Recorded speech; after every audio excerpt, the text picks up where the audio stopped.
एक डरावनी और भयानक रात का सन्नाटा था।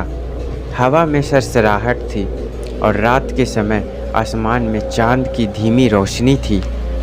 गांव के किनारे पर बहुत बड़ा एक पुरानी हवेली थी, जिसकी दीवारें कई सालों से एक रहस्यमय चुप्पी साधे हुए है।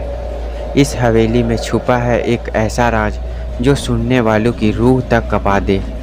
क्या आप तैयार हैं इस रात के छलावे का सामना करने के लिए? आपको एक सच्ची घटना की कहानी सुनाते हैं। अमन एक बहादुर लड़का था। अपने दोस्तों के प्रति वह वफादार और किसी भी परिस्थिति में उसका साथ न छोड़ना यह उसकी आदत थी। अमन गांव का सबसे निडर लड़का है। उसकी माने तो वह भूत प्रेत पर विश्वास नहीं करता, लेकिन अंधेरे में उसकी रूह कांप जाती है। कल्पना अमन की बचपन की दोस्त थी। काफ़ी ज़्यादा दिमाग की तेज और किसी भी परिस्थिति में अच्छा निर्णय लेने की समझ थी और शारीरिक रूप से बहुत ही बलवान थी। कल्पना के पास हमेशा एक योजना होती है। वह वास्तव में स्वभाव से जिद्दी होती है। अपने दोस्तों को किसी भी मुसीबत से बचाने के लिए कुछ भी कर सकती है। रोहित गांव का विद्वान व्यक्ति था। प्राचीन इतिहास की ज्ञान और परंपराओं की समझदारी थी और उसमें लोगों की अच्छी तरह से समझाने की कला भी थी। रोहित हमेशा किताबों में डूबा रहता है। उसकी कमज़ोरी उसके ज्ञान में छुपी हुई है, क्योंकि वह हर चीज़ को मानसिक सोच दृष्टि से देखता है। रमा अमन की छोटी बहन थी। वह बहुत मासूम और भोली थी और दूसरों को हिम्मत दिलाना और साहस करने की कला उसमें थी। रमा मासूम और भोली है, लेकिन उसकी मासूमियत में भी एक ऐसी ताकत छुपी है जो किसी भी डर का मात दे सकती है। तो चलिए कहानी की ओर आगे बढ़ते हैं। बहुत साल पहले की बात है। गांव में एक पुरानी हवेली है जिसे लोग छलावा हवेली कहते हैं। इस हवेली में आज तक किसी की हिम्मत नहीं हुई अंदर जाने की। इस हवेली के बारे में कई डरावनी कहानियाँ सुनने को मिली है।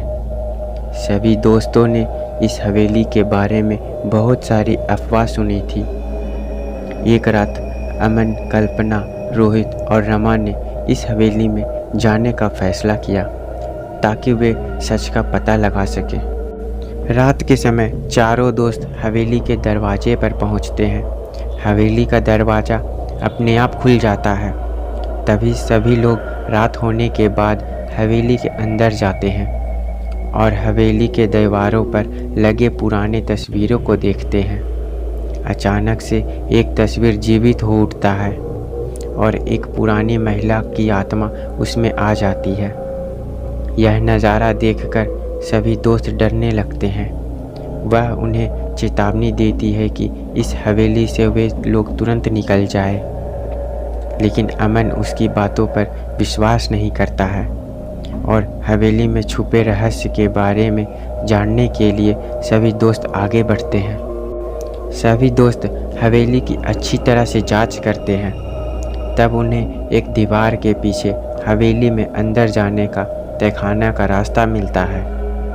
जब वे हवेली की तहखाने में पहुंचते हैं तो वहां एक बहुत पुरानी अलमारी दिखाई देती है और उस अलमारी में वहां एक पुराना किताब मिलता है जिसमें हवेली के रहस्य छुपे होते हैं। रोहित उस किताब को पढ़ना शुरू करता है और समझता है कि इस हवेली में एक प्राचीन छलावा बसा हुआ है जो हर 100 साल में जीवित होता है। तभी हवेली के दरवाजे अपने आप बंद हो जाते हैं। दरवाजे बंद होने से सभी दोस्त घबरा जाते हैं और उन्हें यह विश्वास हो जाता है कि इस महल में ज़रूर भूतों का वास है। दरवाज़ा बंद होने से चारों दोस्त फंस जाते हैं। हवेली काफ़ी ज़्यादा बड़ी थी और बिल्कुल डरावनी सी अंधकार थी। रात का समय ये हवेली और भी अधिक डरावना हो जाता है। यह हवेली के अंदर अजीबे आवाज़ें गूंजने लगती है। रमा डर के मारे कांपने लगती है, लेकिन कल्पना उसे हिम्मत दिलाती है कि हम सब साथ हैं, डरने की कोई बात नहीं है।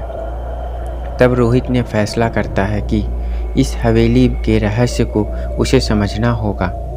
तब रोहित हवेली के रहस्यों को और अधिक समझने की कोशिश करता है। तभी एक पुरानी तावीज़ मिलता है जो उस छलावे शैतान को शांत कर सकता है। छलावा शैतान ने सभी दोस्तों पर हमला किया, लेकिन रोहित अपनी बहादुरी से उस शैतान से लड़ता रहा और रोहित ने उस पुरानी तावीज़ की मदद से छलावा शैतान को शांत करने के बाद हवेली की दीवारें फिर से शांत हो जाती है। चारों दोस्त सुरक्षित बाहर आ जाते हैं और गांव वापस लौटते हैं। वे गांव वालों को अपने अनुभव के बारे में बताते हैं और हवेली में फिर से कभी न जाने की चेतावनी देते हैं। गांव में एक नया सवेरा होता है और चारों दोस्त इस अनुभव से कभी भी मजबूत बनकर उभरते हैं, अपनी ज़िंदगी खुशहाली के साथ बिताते हैं। दोस्तों, आपका क्या कहना है इस कहानी के बारे में? कमेंट कर हमें अपनी राय बताएं। कहानी अच्छी लगी हो तो हमारे YouTube चैनल को सब्सक्राइब कर लीजिए। आज की कहानी समाप्त होती है। मिलते हैं ऐसी ही किसी और अनोखी कहानी के साथ। आज के लिए अलविदा।